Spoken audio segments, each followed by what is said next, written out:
मौलाना मुफ्ती আব্দুল্লাহ আল-নোমান সাহেব দাওয়াত বারাকাতুহুমকে তাকরীর পেশ করার জন্য উদাত্ত আহ্বান করছি।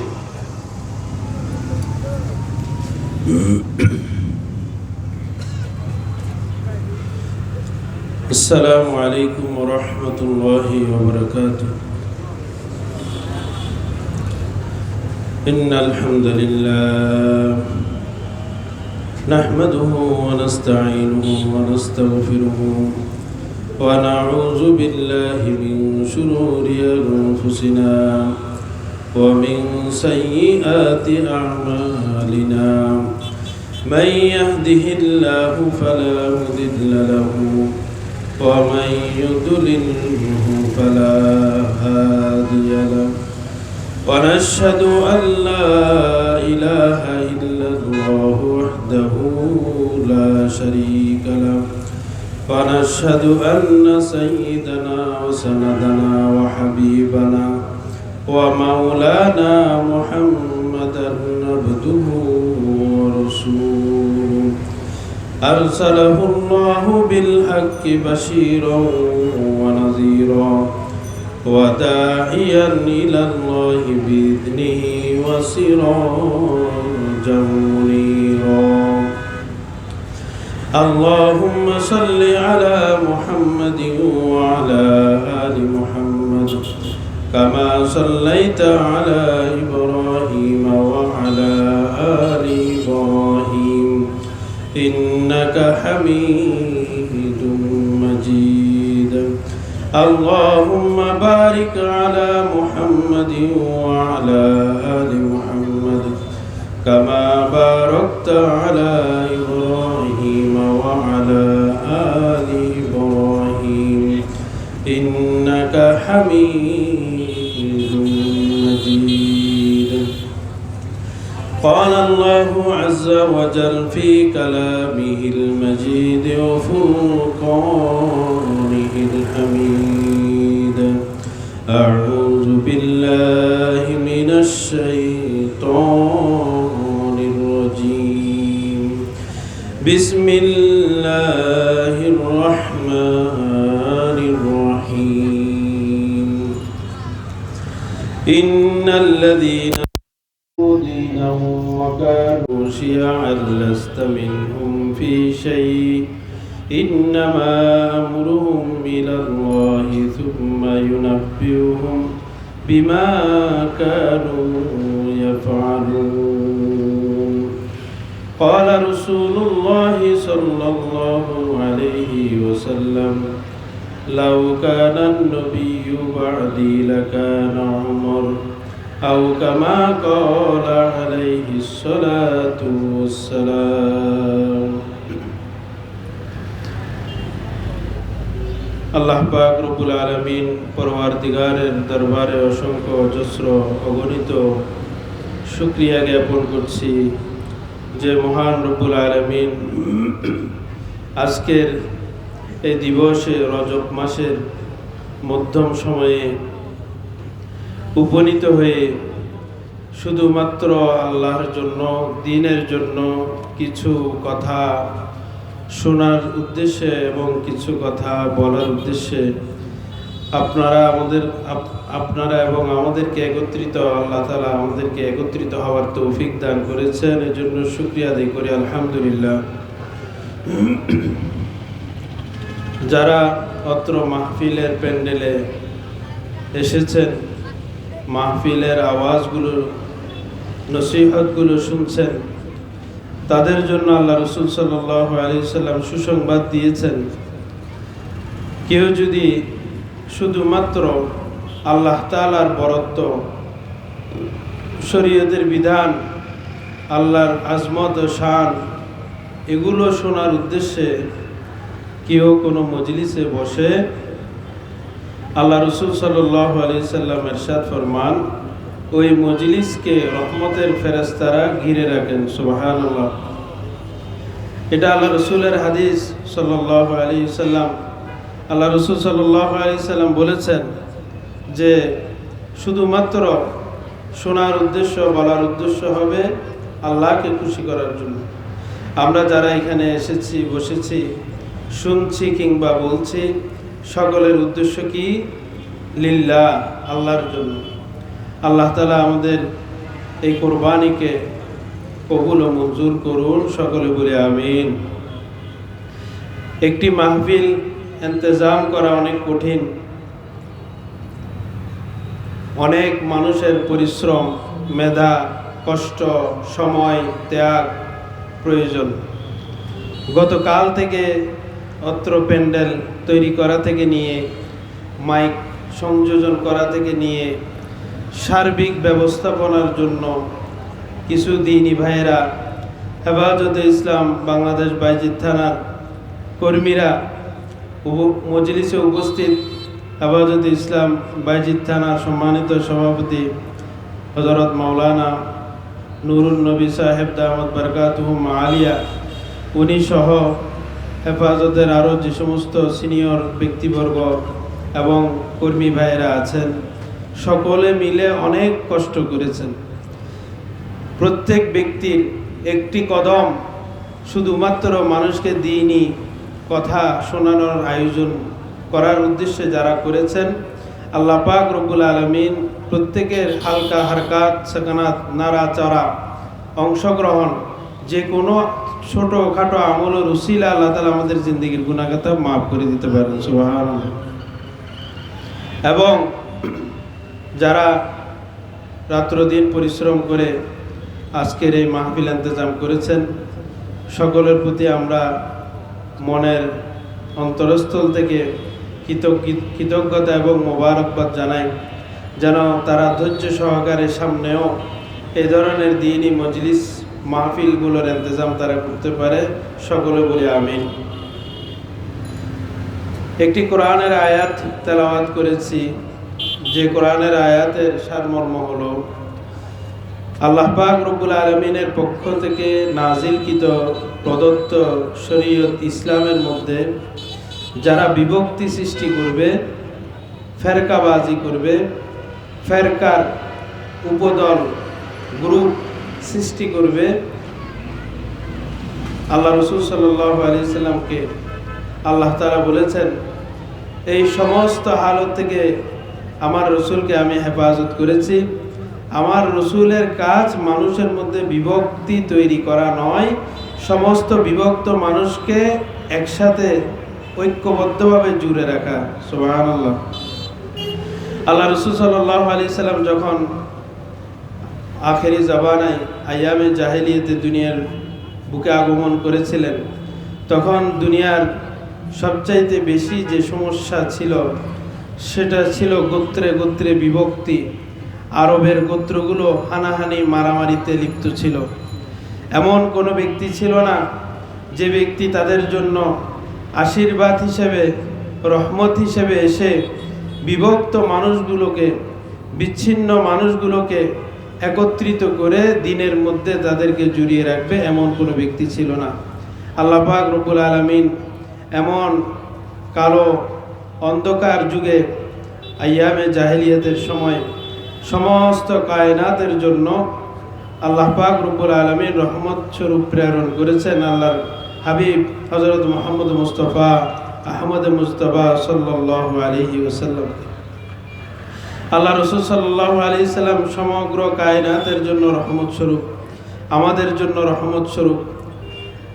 আল্লাহ রাসূল সাল্লাল্লাহু আলাইহি সাল্লাম বর্তমানে দুনিয়ার বুকে নাই, কিন্তু আল্লাহ রাসূল সাল্লাল্লাহু আলাইহি সাল্লামের পরে আল্লাহ পাক রব্বুল আলামিন এই দ্বীনী ধারা জীবিত রাখার জন্য, অব্যাহত রাখার জন্য যাদেরকে দায়িত্ব দিয়েছেন, তারা হলেন ওয়ারাসাতুল আম্বিয়া, নবীগণের ওয়ারিস, উলামায়ে কেরাম। আমার কথা যদি বুঝে থাকেন, একটি প্রশ্নের উত্তর চাই, সেটি হলো আল্লাহ রসুলের যুগে যখন রাসূলুল্লাহ সাল্লাল্লাহু আলাইহি সাল্লাম দ্বীনের কাজ করেছেন, রসুলের বর্তমানে এই দ্বীনের কাজগুলোর নেতৃত্ব কারা দিবেন? উলামায়ে কেরাম। কারা দিবেন? উলামায়ে কেরাম। উলামায়ে কেরামের পদচারণা যেখানে নেই, সেখানে বিভ্রান্তি, সেখানে গোমরাহি, যে সমস্ত জায়গায় মুখলেস, দিনদার, হক্কানি, রব্বানি উলামায়ে কেরাম দ্বীনের নেতৃত্ব দিয়েছেন, অগ্রভাগে থেকে উম্মাহকে দ্বীনের পথে চালিয়েছেন, প্রত্যেকটা ক্ষেত্র হেদায়েতের জন্য আল্লাহ তাআলা কবুল করেছেন। সুবহানাল্লাহ। হেদায়েতের একটি বড় সেন্টার হলো, স্থান হলো মসজিদ। কেউ যদি মসজিদে যায় তার হেদায়েত বৃদ্ধি পাবে। এই কথা কি স্বীকৃত? বুঝাইতে হবে স্পষ্ট। মসজিদটা হেদায়েতের বাতিঘর। কেউ যদি মসজিদে, হাদিসে আছে, কেউ যদি সুন্নত মোতাবেক ওযু করে, একেবারে তিনবার অঙ্গ প্রত্যঙ্গগুলো ধুয়ে সুন্নত মোতাবেক ওযু করে যদি 2 রাকাত নফল নামাজ পড়ে, আল্লাহ পাক রব্বুল আলামিন তার জিন্দেগীর সমস্ত গুনাহগাতা মাফ করে দিবেন। সুবহানাল্লাহ। এটা হাদিস। তাহলে ওই ব্যক্তি যদি ওযু কালাম করে নফল নামাজ পড়লে যদি তার গুনাহ মাফ হয়ে যায়, তাহলে ওই ব্যক্তি মসজিদে ঢুকছে 5 ওয়াক্ত ফরজ নামাজ পড়ার জন্য। কার পিছনে? আলেমের পিছনে। কার পিছনে? আলেমের পিছনে। মসজিদের ইমাম সাহেব কি আওয়াম না আলেম? খতিব সাহেব কি আওয়াম না আলেম? আলেম। ওই ব্যক্তি যে ওযু কালাম করে মসজিদে ঢুকে খতিব সাহেবের পিছনে, ইমাম সাহেবের পিছনে ফরজ নামাজগুলো পড়ছে, নফল নামাজ পড়লে যদি তার 2 রাকাত নফল নামাজের দ্বারা জিন্দেগীর গুনাহ মাফ হয়ে যায়, ফরজ নামাজগুলো যে সেই ইমামের পিছনে আদায় করছে, তাহলে তার মর্তবা কতটুকু হবে? قال رسول الله صلى الله عليه وسلم ركعتي الفجر خير من الدنيا وما فيها أو كما قال عليه الصلاة والسلام। আয়েশা রাদিয়াল্লাহু তাআলা আনহা থেকে বর্ণিত, আল্লাহ রাসূল সাল্লাল্লাহু আলাইহি সাল্লাম বলেন, কেউ যদি ফজরের 2 রাকাত সুন্নত নামাজ আদায় করে তার কতটুকু লাভ হবে? আল্লাহ রাসূল সাল্লাল্লাহু আলাইহি সাল্লাম বলেন, সপ্ত আসমান ও জমিন এবং তার অভ্যন্তরে যত খনি, হীরা জহরত, সোনার আজি আছে, সবগুলো অর্জন করলে যতটুকু ফায়দা হবে, একজন মানুষ যদি ফজরের 2 রাকাত সুন্নত পড়ে তার চেয়ে বেশি ফায়দা হবে। সুবহানাল্লাহ। মেশকাত শরীফের হাদিস আমার মনে আছে, অনেক আগে পড়েছিলাম। মেশকাত শরীফে হাদিস আয়েশা রাদিয়াল্লাহু তাআলা আনহা থেকে বর্ণিত। তাহলে ফজরের 2 রাকাত সুন্নত পড়ে যদি তার আসমান ও জমিনের সব দামি জিনিস থেকেও তার বেশি কল্যাণ অর্জন হয়, তাহলে 2 রাকাত ফজরের নামাজের ফরজ যে সেই ইমামের পিছনে আদায় করছে তার কতটুকু ফায়দা হবে? আমি যা বলতে চেয়েছিলাম, মসজিদগুলো হচ্ছে হেদায়েতের বাতিঘর। এই হেদায়েতের কেন্দ্রগুলো কারা চালায়? ওলামায়ে কেরাম। ওলামায়ে কেরামের পিছনে যতক্ষণ ইমামের পিছনে ইক্তেদা থাকবে ততক্ষণ তার নামাজ শুদ্ধ হবে। আর ইমামের পিছনে যদি সে নিয়ত না করে, ইক্তেদা না করে, নিয়ত না বাঁধে, অনুসরণ, ইমামের অনুকরণ করার জন্য যদি নিয়ত না করে, তার নামাজ হবে কি হবে না? হবে না।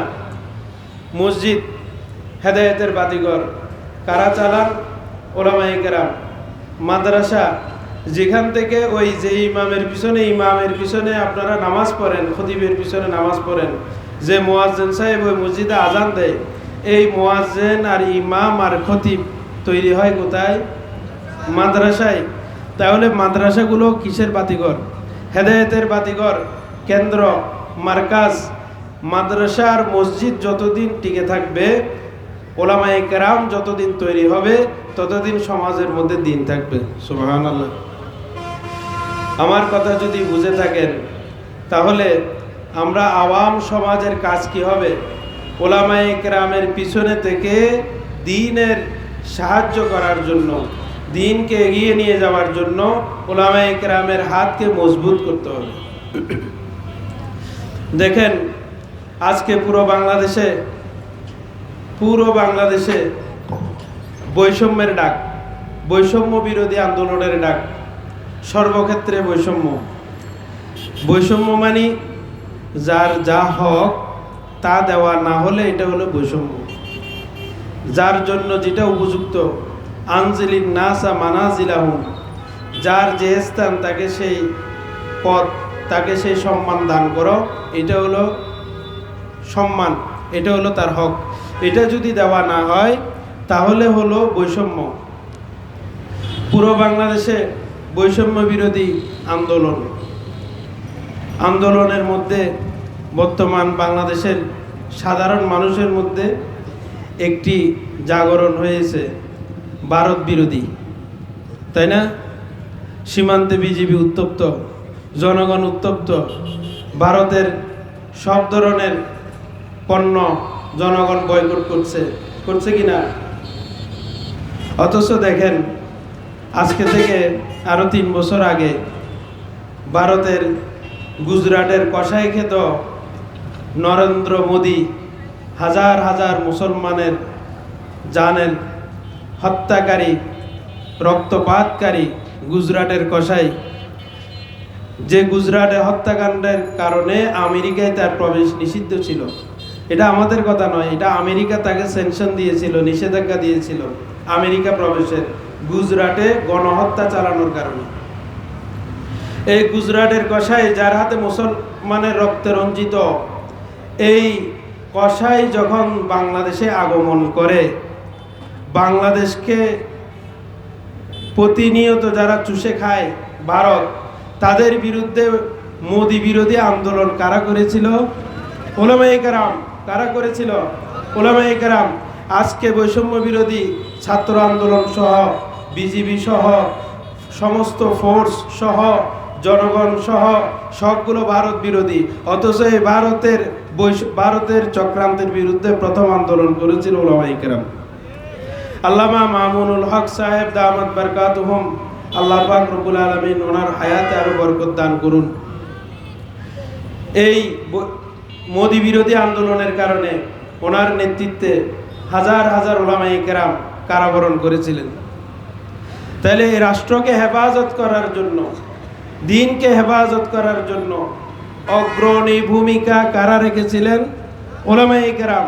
সেজন্য আজকের মাহফিলে সমস্ত আওয়াম ভাইদের কাছে উদারত আহ্বান থাকবে এই কথা বুঝা যে ওলামায়ে কেরামকে আমাদের সামনে রাখতে হবে। ওলামায়ে কেরাম যে ডাক দেয় সে আন্দোলনে আমাদের সকলকে ঐক্যবদ্ধভাবে সাড়া দিতে হবে ইনশাআল্লাহ। আমরা সবাই তৈরি আছি তো ইনশাআল্লাহ? আজকে দেখেন, ফ্যাসিস্ট সরকার পতনের পর সিলেবাস পদ্ধতি পরিবর্তন, এই 2025 সালের মধ্যে শিক্ষানীতির মধ্যে পরিবর্তন এসেছে। কেন? তারা দাবি করছে শিক্ষানীতির মধ্যে ব্যাপক বৈষম্য হয়েছে এবং এই নাস্তিক্যবাদ ছড়ানো হয়েছে। এজন্য বিগত ফ্যাসিস্ট সরকার রচিত ডক্টর কুদরতি খোদা শিক্ষানীতির নাস্তিক্যবাদী শিক্ষানীতি বাদ দিয়ে নতুনভাবে শিক্ষানীতি প্রণয়ন করলো। কখন? 2025 সালে। অথচ এই অক্সিজেন মোড়ে হেফাজতে ইসলামের প্রথম সমাবেশ লালদিঘির ময়দানে আগমনকে কেন্দ্র করে আল্লামা শাহ আহমদ শফি দা রহিমাহুল্লাহ তাআলা নওয়ারাল্লাহু মারকাদাহু, আল্লাহ পাক রব্বুল আলামিন ওনার কবরকে জান্নাতের বাগিচা বানিয়ে দিন। সকলে বলুন আমিন। 2010 সাল, আজকে থেকে কয় বছর আগে, এক যুগেরও বেশি আগে, এই শিক্ষানীতির বিরুদ্ধে সমাবেশ করতে গিয়ে হেফাজতে ইসলামের আমির, তৎকালীন আমির আল্লামা শাহ আহমদ শফি রহিমাহুল্লাহ তাআলা এই অক্সিজেন মোড়ে পুলিশের গুলিতে আক্রান্ত হয়েছিলেন। ওনার এই আগমন, শিক্ষানীতি বিরোধী সমাবেশ কার জন্য? শফি সাহেব কি তখন পড়ালেখা করবে নাকি? আমাদের আওয়াম শ্রেণীর জন্য, জনসাধারণের জন্য তারা চিন্তা করেছিল এই বাংলাদেশের সাধারণ জনগণ, তাদের মধ্যে স্কুল কলেজের মধ্যে যে সিলেবাস আছে সেখানে যদি স্বাভাবিক ন্যূনতম দিনদারিত্বের আলোচনা না থাকে, এই সন্তানগুলো একসময় নাস্তিকে পরিণত হবে। নাউজুবিল্লাহ। বৈষম্য বিরোধী আন্দোলনে অসংখ্য ছাত্র ভাই জনতা মারা গিয়েছেন, শহীদ হয়েছেন, পঙ্গু হয়েছেন। আমরা ব্যতীত আমাদের হৃদয়ে রক্তক্ষরণ হয় এই সমস্ত ত্যাগী ভাই বোনদের জন্য। কিন্তু 2013 সালে শাপলা চত্বরে আল্লামা শাহ আহমদ শফি নাওয়ারাল্লাহু মারকাদাহু ওনার নেতৃত্বে ঢাকা শাপলা চত্বরে হাজার হাজার মানুষ যে নিহত হয়েছিল এবং 40 থেকে 50 লক্ষ মানুষ স্বতঃস্ফূর্তভাবে যে ঢাকায় গিয়ে অবস্থান নিয়েছিল, কাদের বিরুদ্ধে? নাস্তিক্যবাদের বিরুদ্ধে। কাদের বিরুদ্ধে? নাস্তিক্যবাদের বিরুদ্ধে। ওই 2013 সালে আল্লামা শাহ আহমদ শফি সাহেব নাওয়ারাল্লাহু মারকাদাহু ওনার নেতৃত্বে যদি শাহবাগী নাস্তিকদের মঞ্চ যদি উৎখাত করা না হতো, আজকের দিনে অনেক মানুষ বাংলাদেশে নাস্তিকে পরিণত হয়ে যেত। নাউজুবিল্লাহ।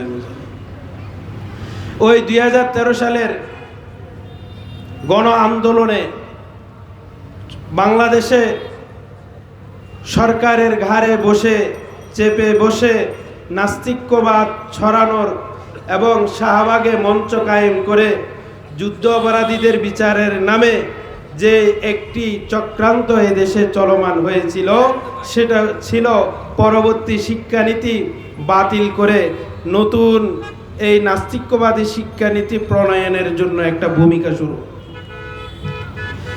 আপনারা জানেন ডাক্তার ইমরান নাস্তিক, তার নেতৃত্বে ইমরান সরকারের নেতৃত্বে 13 সালে এই শাহবাগের মধ্যে নাস্তিকদের একটি মঞ্চ কায়েম হয়েছিল।